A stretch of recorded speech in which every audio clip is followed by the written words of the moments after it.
Kerala financial കോർപ്പറേഷനെതിരെ അഴിമതി ആരോപണവുമായി പ്രതിപക്ഷ നേതാവ് രംഗത്ത്. സാമ്പത്തിക പ്രതിസന്ധിക്കിടെ അനിൽ അംബാനിയുടെ കമ്പനിയിൽ 60 കോടി 80 ലക്ഷം രൂപ നിക്ഷേപിച്ചു. 2019ലെയും 2020ലെയും വാർഷിക റിപ്പോർട്ടിൽ ഇക്കാര്യം മറച്ചുവെച്ചുവെന്നും പ്രതിപക്ഷ നേതാവ്. കമ്പനിയുടെ വിശ്വാസ്യത പരിശോധിക്കാതെയാണ് പണം നിക്ഷേപിച്ചത്. 2018 ബോർഡിൽ പോലും ചർച്ച ചെയ്യാതെയായിരുന്നു നടപടിയെന്നും 2019 കമ്പനി ലിക്വിഡേറ്റ് ചെയ്തുവെന്നും അദ്ദേഹം പറഞ്ഞു. പലിശ ഉൾപ്പെടെ കേരള ഫിനാൻഷ്യൽ കോർപ്പറേഷന് കിട്ടേണ്ടിയിരുന്നത് 101 കോടിയാണ്. എന്നാൽ കിട്ടിയത് 7 കോടി മാത്രമാണെന്നും അദ്ദേഹം ചൂണ്ടിക്കാട്ടി. ഈ കമ്പനിയുടെ പേരും 19 ഈ കമ്പനി ലിക്വിഡേറ്റ് ചെയ്തു. ലിക്വിഡേഷന്റെ ഭാഗമായിട്ട് പൈസ കിട്ടിയില്ല എന്ന് പറയാൻ പറ്റില്ല. 7 കോടി 9 ലക്ഷം രൂപ കിട്ടി. നമുക്ക് ലിക്വിഡേറ്റ് ചെയ്യുമ്പോൾ കിട്ടുമല്ലോ. ആ ലിക്വിഡേറ്റ് ചെയ്യുന്ന സ്ഥാപനങ്ങളുണ്ടല്ലോ, അതനുസരിച്ച് 7 കോടി 9 ലക്ഷം രൂപ, 60 കോടി 80 ലക്ഷം രൂപയാണ് നമ്മൾ ചെയ്തത്. പലിശ അടക്കം നമുക്ക് കിട്ടേണ്ടത് 101 കോടി രൂപയാണ്. 101 കോടി രൂപയാണ് ഈ ഇടപാടിലൂടെ സംസ്ഥാനത്തിന് നഷ്ടമായത്. 101 കോടി രൂപ. 2018-2019 KFCയുടെ വാർഷിക റിപ്പോർട്ടിൽ റിലയൻസ് കൊമേഴ്ഷ്യൽ ഫിനാൻസ് ലിമിറ്റഡിന്റെ പേരില്ലെന്നും 2021-2022 വാർഷിക റിപ്പോർട്ടിൽ മാത്രമാണ് റിലയൻസ് കമ്പനിയിൽ നിക്ഷേപിച്ച കാര്യം ആദ്യമായി പുറത്തുവിടുന്നതെന്നും അദ്ദേഹം പറഞ്ഞു.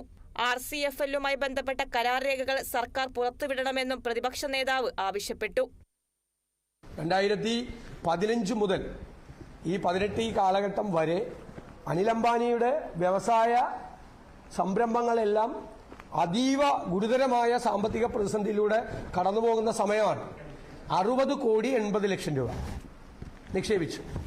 2018-19 KFCയുടെ ആനുവൽ റിപ്പോർട്ട്, അതിൽ ഈ കമ്പനിയുടെ പേര് മറച്ചു.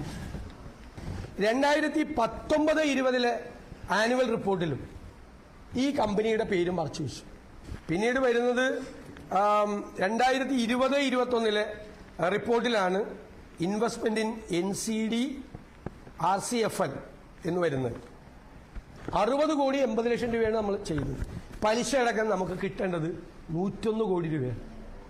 101 കോടി രൂപയാണ് ഈ ഇടപാടിലൂടെ സംസ്ഥാനത്തിന് നഷ്ടമായത്. 101 കോടി രൂപ. ഇത് സംസ്ഥാനത്തെ ഇടത്തരം ചെറുകിട സംരംഭങ്ങൾക്ക് ലഭിക്കേണ്ട ഫണ്ടാണ്. മുങ്ങാൻ പോകുന്ന വൻകിട കോർപ്പറേറ്റ് സ്ഥാപനത്തിന് നൽകിയത് ഗുരുതരമായ കുറ്റവും ഗുരുതരമായ അഴിമതിയാണ്. ഇതിന് പിന്നിൽ പ്രവർത്തിച്ച ഭരണ നേതൃത്വത്തിലുള്ളവരെ പുറത്തുകൊണ്ടുവരണം. ഇത്രയും പണം നഷ്ടപ്പെട്ടിട്ട് ധനകാര്യമന്ത്രിയും മുഖ്യമന്ത്രിയും അറിഞ്ഞില്ലെന്ന് വിശ്വസിക്കാൻ സാധിക്കില്ലെന്നും അദ്ദേഹം പറഞ്ഞു.